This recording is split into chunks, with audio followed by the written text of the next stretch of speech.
It was a hot day in my city, in my hometown in India, and I remember going back from a business meeting, going back home, and thinking to myself, wow, I'm running out of cash faster than I thought I would.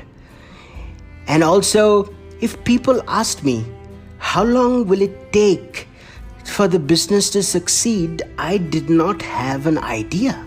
I was completely lost, didn't know what to do. And that's when I decided to close down the business and try to find a job. It was around 2013, and I'm going to talk about what I learned from my third business so that you don't have to make the same mistakes in this episode. Stay tuned.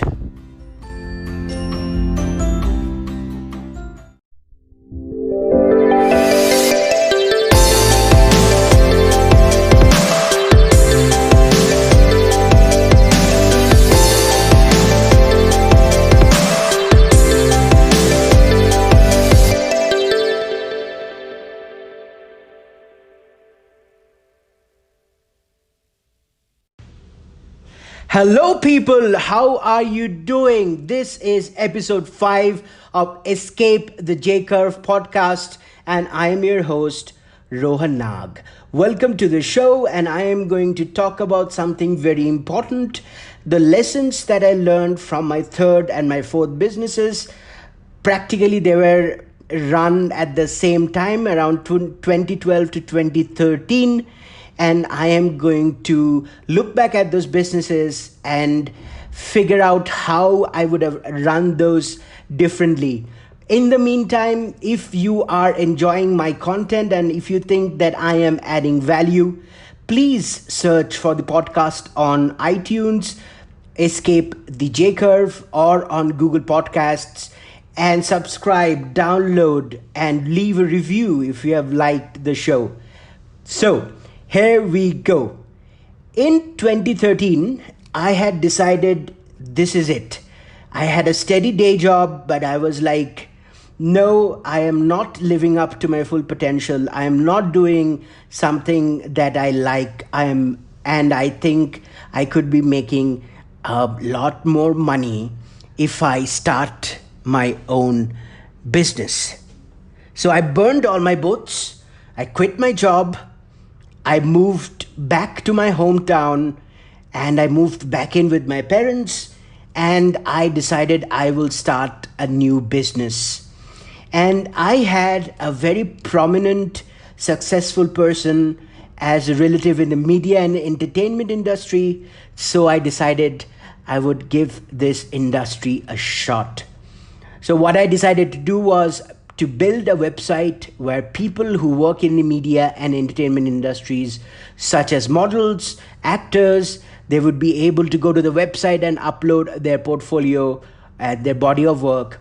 And people who consume these kinds of jobs, such as production houses or directors, they could look at the portfolios and pick people from the listings, and I would be able to make a commission on that.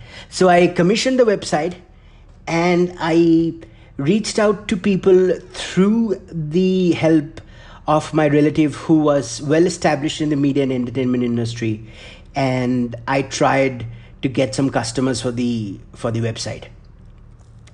But two things started to happen.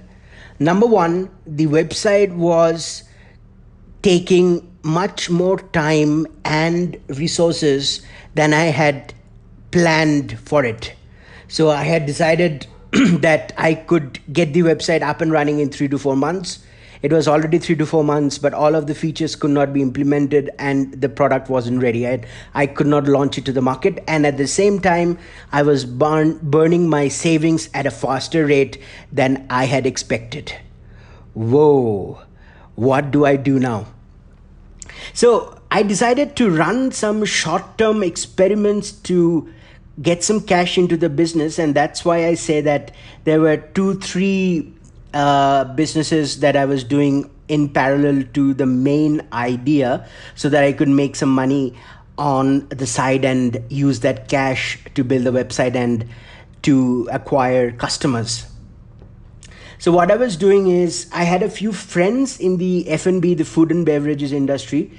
And what I would do is I would get people to pay for a particular dinner and drinks type of an event where they would be served, say, 3 food items and unlimited alcoholic beverages, and I would charge them for it.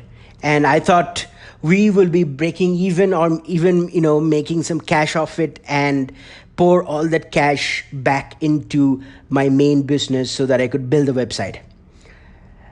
It was going quite well initially, but the thing that was working was I was getting some customers through my friends and through my family.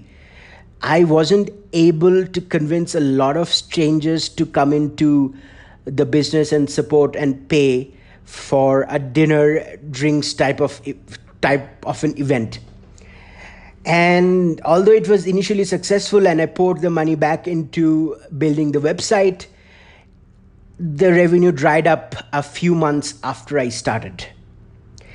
And although I didn't look back, I didn't have any idea on why it wasn't doing well. But, a couple of years after that, when I looked back into the business and why it didn't fail, why it didn't do as well that I had hoped it to do. And, I got few reasons noted down for it. And I learned some very, very important lessons, which I could use to make my future businesses much, much better.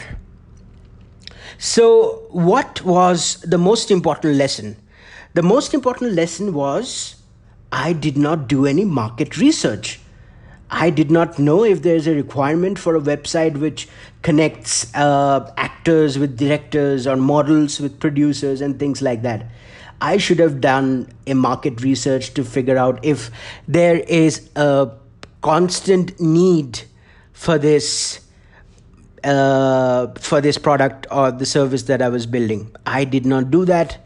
That was a huge mistake. So anytime you're looking to start something, make sure that there's a demand for what you're selling. Just do a simple Google Trends and see if the market that you're going to enter has a steady need of what you're trying to sell. And I thought the reason I thought my business would work was I was connected. I had some connections in the industries that I was going to do some work in, but I had no idea about any of those industries. And I did not have an understanding of my customers who are going to pay me money to do what I'm going to do. And I had no idea if there was a demand for it. Would there be a growth for it? What is the market size? I had no idea. So that was my biggest mistake that I learned from. The second big mistake was I underestimated the amount of cash and effort it would take for the business to take off. So as I told you, I quit my job. I had some savings. I moved back in with my parents. But the worst case scenario of the cash flow planning that I did wasn't even close to the real life cash that I was burning each month to get the business up and running. And that doesn't even, consider the living expenses that I had, which was to buy food, to go somewhere, transportation and things like that. It did not consider any of those, just the business cash flows, the cash that was being burned to get the product up and running. I was way short. My plan was that I would get the website up and running in 3 to 4 months. I worked on it for 6 months and it wasn't close to even close to completion. I had a lot of features planned that I wanted to build into it, and I was running short of cash within a month and a half or two. That was the second big mistake. And as a sub note on this business, there is a huge hurdle that any business has to overcome when they start. That is to win audiences over, win the customers over, that you are the business of choice that they want to transact with to get something that they want. And to convince the people, you need a huge marketing budget as well. So do not underestimate the marketing budget or the budget to build your product. Never ever do that. Take your worst case cash burning numbers and multiply it by 2 to 3 just to be on the safe side. That was the second most important lesson. And the other thing, I wouldn't consider this to be huge, but one thing that I thought also did not help me was I was relying on my friends and family to get customers. It's not bad initially, but you have to see how the business model is doing with people who do not know you, who would not pay you money if the product wasn't up to par with the money they're spending to get that product. So I guess it's part of market research as well. Maybe you can talk to some like customers, potential customers, and see if they want to exchange cash for the product or service you're offering before you actually go all out and build the product or service. And this can be done so easily nowadays, where you can just use Facebook ads to send traffic to a particular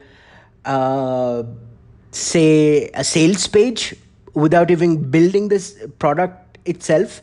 You can write a good sales copy for that product and see if people are willing to sign up for it. Say that the product is coming out in 2 to 3 months and these are the features. Let me know if you want to get notified when we launch. And that's how you can test out a market or a product idea. So without blowing a lot of cash trying to build the product when there is no market for it.